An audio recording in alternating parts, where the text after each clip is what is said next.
It's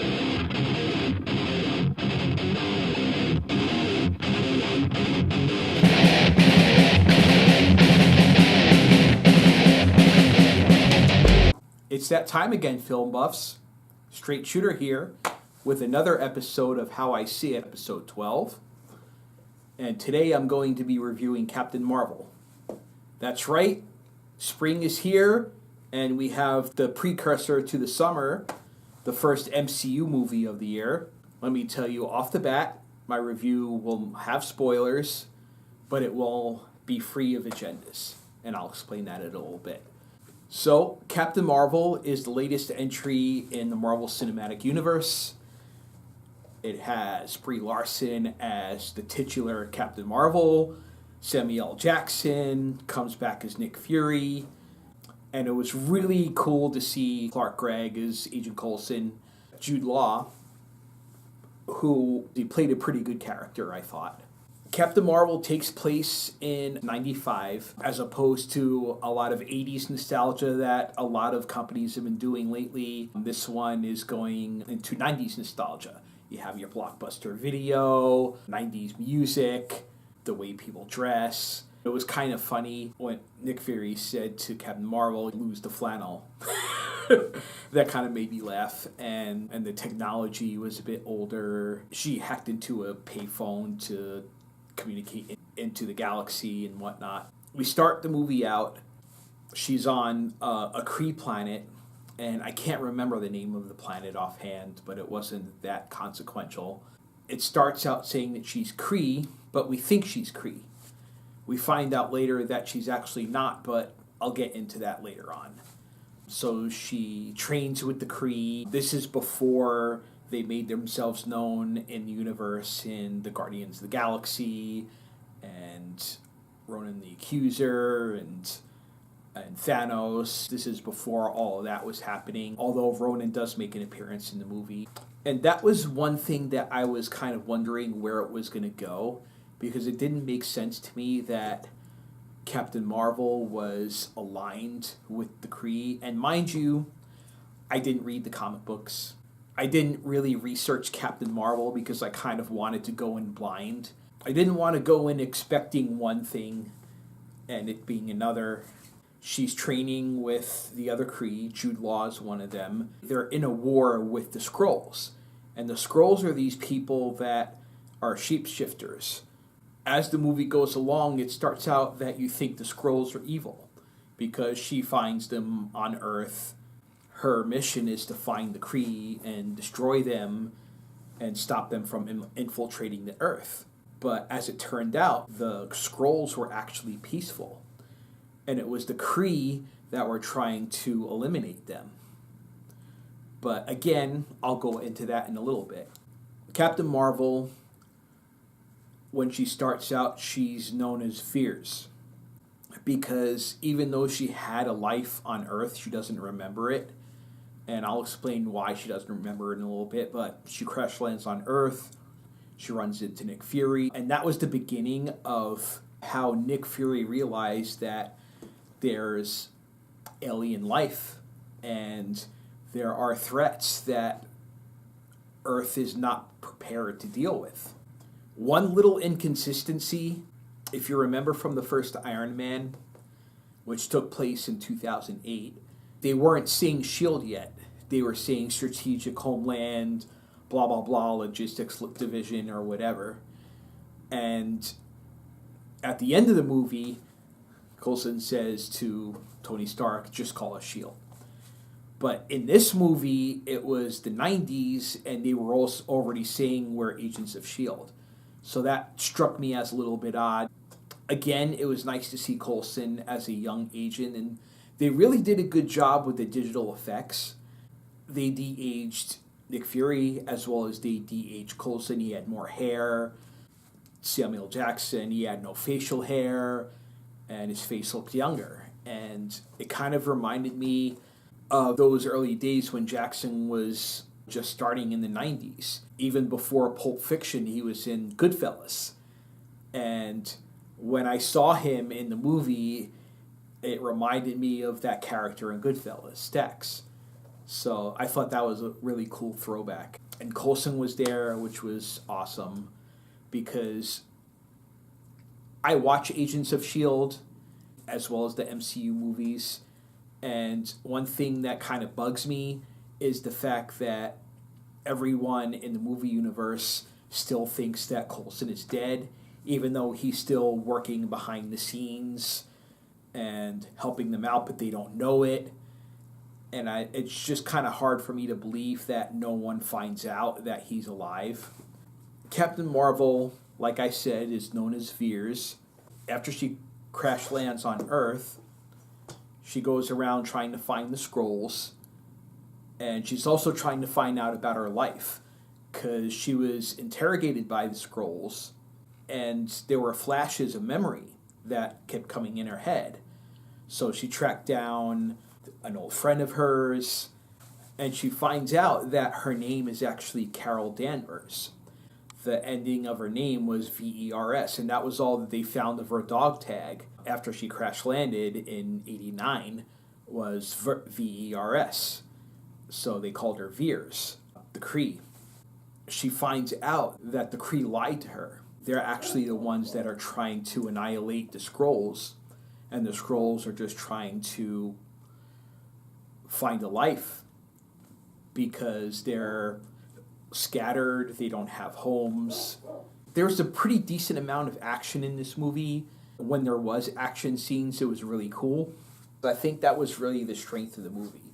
It's the strength of most of, if not all of the Marvel movies, is when they have action scenes. Because they're really good at special effects, they're really good with stunts, fight choreography. Brie Larson really trained her ass off for this, because she did most, if not all, of her stunts. Not only was she in really good shape and her body is like, wow, she was also doing a lot of flips and kicks and a lot of being thrown around, falling and stuff like that. And you can tell that her body was kind of taking a beating. So she had to train really hard to prepare for that. Also, there was the cat. You probably saw from the trailers, there's an orange cat that's with them. It's actually a different kind of creature. It has the ability to repel tentacles from its mouth and basically take down enemies and ingest them. So the first time that happens was a pretty big surprise. And again, I didn't read the comics, but it was pretty cool because up to that point, Nick Fury was all about the cat, like snuggling it, and Captain Marvel was like whatever about the cat, and that was probably due in part to the fact that Brie Larson in real life is allergic to cats, so they probably didn't have her too much involved with the cat. And after that happened, Nick Fury was like, okay, I'm gonna pick you up now. Like really cautiously, but he realized that the cat didn't represent a threat to him, and he wasn't afraid to use the cat when the Kree surrounded them and stuff. It was kind of funny. The humor in this movie was there, but not as prevalent as some of the other movies. One of the great things I liked about Brie Larson's performance was she was very breezy. It seemed natural to her. People came up to her and threatened her. She'd just be like sitting there on the banister like, hey guys. She knew how powerful she was. And she had all the confidence in the world that whatever obstacle was in front of her, she can take down. And that's really refreshing to see in a superhero. I liked her attitude. She had great presence on the screen. She was engaging. I've been watching Brie Larson for a while. The first movie I think I saw her in was Scott Pilgrim, and she was just like one of the evil exes. She just had an attitude. She was a bitch. Then she was in Kong, and she was mostly just trying to overcome the evil on the island. And recently I caught on Netflix Room, and I watched that movie and I really dug her performance, and I really got the idea that she was this mom that was trying to protect her child at any cost. And then you had Captain Marvel, which was so different from any other role that she's done. I think she proved in this movie that she can be the heroine. She can be the mom. She can be the co-star that is fighting against the odds. And she can also be an evil bitch. And then Samuel Jackson, who's Nick Fury, who, come on, he's Nick Fury. He's always awesome. It was a good performance from Jude Law because he started out thinking that he was a good guy and he was out to protect Captain Marvel. They don't really call her Captain Marvel in the movie because the person that mentored her was called Marvel. And there was a joke like, I think Marvel sounds better. And she's like, it's Marvel. So, I mean, I'm sure that will come into play later. Well, she'll be called Captain Marvel. But in this movie, it's still her origin story, so they haven't gotten there yet. At the end of the movie, there's this big fight. She kills everyone that comes down to Earth. She goes up into space and destroys a bunch of spaceships and basically says, you want some more? And then they go away. There's a really cool lead up to Infinity War. At the end of the movie, she says, I modified the beeper. Call me only in an emergency. Of course, you realize at the end of Infinity War, he clicks it just as he's turning to dust. That obviously qualifies as an emergency. Her new mission is to go find the Skrulls a suitable home. So they fly in their ship and she flies along with them. Nick Fury finds an old photo of her in the plane, and on the plane it says Carol Avenger Danvers. And he was starting to write the initiative. And he changes a word and says the Avengers Initiative. That's how he comes up with the concept that he told Tony Stark about, which is pretty cool. Then you have your post-credit scenes, which obviously it's Marvel, you're going to have post-credit scenes. The first scene is, Captain America, Black Widow, and the Incredible Hulk, but he's Bruce Banner. They're all standing around the beeper because it's giving off a signal and they don't know what it's doing. So the signal stops and they're like, what happened? And then all of a sudden they turn around and it's Carol Danvers. And she's like, where's Fury? So next month we have Endgame. And it's probably going to pick up right after that. The other post-credit scene is, earlier in the movie, the Tesseract is what Marvel was working on to power a spaceship. It created the energy core. Once that ship crashed, Carol Danvers had a Skrull pointing a gun at her. What she did was she pointed a gun at the plane, at the energy core, because she knew that that's what they were after. She fires it, and the energy blast is what created her powers. The Tesseract shows up in 1995 in the movie, and the cat, Goose, swallows it as he spits it up. Still in the past, because you see the same desk that Nick Fury was sitting at, and if it was the future, he would have a different office somewhere. So the movie I thought was good. Would I put it up to the caliber of one of the great Marvel movies, like the first Avengers, Infinity War, the first Guardians of the Galaxy? Probably not. I'd say it's better than average. I wouldn't say it's one of the lower tier Marvel movies, like I wasn't crazy about Thor 1 or 2. I wasn't crazy about Iron Man 2 or Iron Man 3. Those are probably the worst ones for me. They weren't as bad as that, but they weren't as great as the best Marvel movies. But it was a good origin story. It wasn't great. It was decent. I would give the movie a B+. And let me just talk about one more thing before I close out.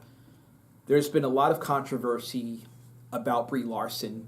A lot of people saying that they should boycott the movie because Brie Larson hates men. She hates white men.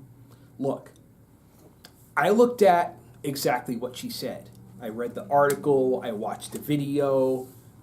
All she's saying is she noticed that a lot of her reviewers are mostly white male.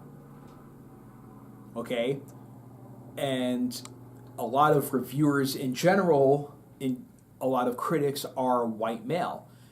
What she's saying is she doesn't see enough people of color in that industry.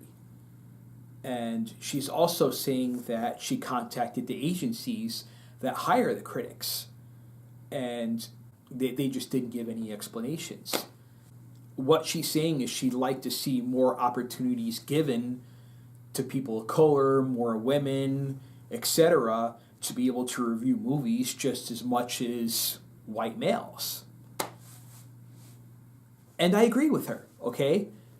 I don't think that she's saying that she hates men or that she hates white men or that she hates critics that are white men. I just think genuinely she wants to see more opportunities given to more minorities.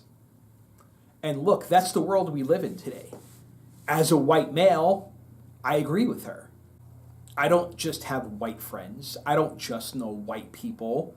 I have friends of different skin colors, different ethnicities, different orientations.